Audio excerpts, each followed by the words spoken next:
A widespread misconception about living trust or trust is it's only for rich or elite people. Unfortunately, that is not true. It's a tool available for anyone who wants to protect their asset from creditors and transfer their asset to the beneficiaries without probate. However, the common question that many of us have in our mind is, should I go for a revocable trust or an irrevocable trust? Let's break it down in this video. Hey there, welcome back. You're with me on Moon, not a star.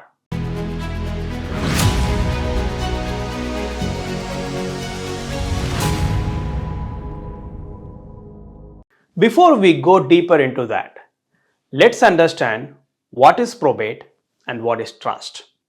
Let's begin with probate. Probate is a legal process. Every state in the US has a probate court.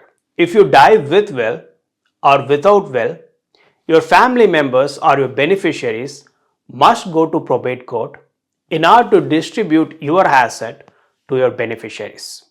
Well, it is not that straightforward. The probate has list of challenges. The first one is a time-consuming process. Based on the state, it may take 12 to 18 months for the court to finalize and distribute your asset to your beneficiaries. Number two, expensive process. You must take care of all the legal expenses for those 12 to 18 months, such as court fees, attorney fees, and other legal expenses. And number three, lack of privacy. All your asset and beneficiary details will be exposed to public, and creditors may take advantage of it. And not only that, there are more to it. Watch this video to understand how probate works. Now let's talk about what is trust or living trust. Let me consider myself as an example for this. I have created a living trust several months ago. In general, before creating a living trust, I had ownership for all the asset that I was owning. Once I created a living trust, I transferred the ownership of all my asset to the trust itself, and I manage and control the trust during my lifetime.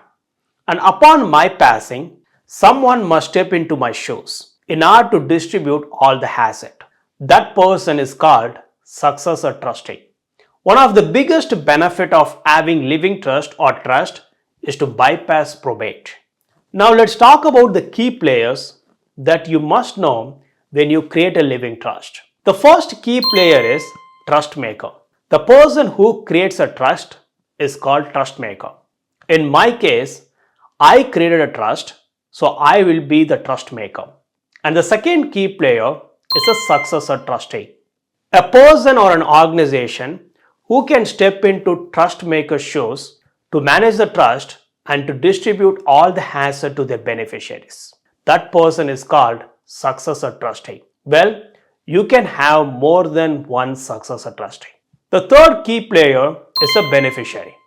A person, a family or a family members who is going to receive all those assets is called beneficiaries. And the fourth key player is a guardian. If you have minor children at home, when you create a living trust, you can specify the guardians who can take care of your minor children upon your passing. Now is the time for us to talk about what is revocable trust and what is irrevocable trust.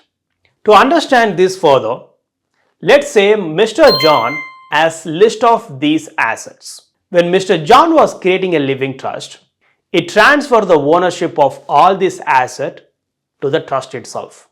And he has been managing the trust for the last several years. Now, let's assume Mr. John wants to make some changes in his living trust.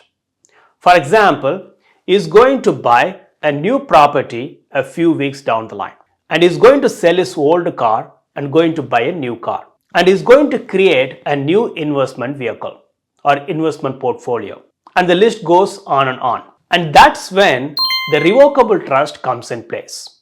Well, the revocable trust allows you to add, modify or revoke any changes in your trust. To say it in other words, you have 100% of flexibility and control over your living trust. When we think about flexibility and control, Mr. John has 100% of flexibility and control of his trust because he is the trust maker who can change the beneficiary details or modify the beneficiary details, or he can add new asset or remove or revoke the existing assets, or he can have a new successor trustee, or he can remove the existing successor trustee, and so on. Mr. John can make any change in his trust if he has a revocable trust. And furthermore, both revocable or an irrevocable trust can bypass probate. Now, let's talk about what is irrevocable trust. If you have an irrevocable trust in place, then you can't make any change once the trust has been established. Then why it still exists? Well, it has its own benefits. The first one is a tax benefit. For example, once you created an irrevocable trust, you moved all your asset to the trust itself, and you're not going to have any ownership for that. The trust will take care of everything, and the trust will have its own tax entity. If the trust makes any profit or any loss, that will be accounted in the tax entity itself. Number two, asset protection. Since you move all your asset to the irrevocable trust, the trust owns all the asset. Therefore, creditors generally cannot touch them. And number three, irrevocable trust is a bit complex and expensive than revocable trust. Therefore, while setting up your irrevocable trust or to maintain your irrevocable trust, you must have legal and financial expertise in order to do the work for you. Let me summarize this. If you want more flexibility and control over your asset and trust, then you can consider revocable trust. On the flip side, if you want more protection and tax savings, then the irrevocable trust might be the best choice for you. In my next video, we are going to talk about the 9 step-by-step process of drafting a living trust. If you find this video added any value to you, please click the like button and subscribe to my channel Be a Moon, not a Star.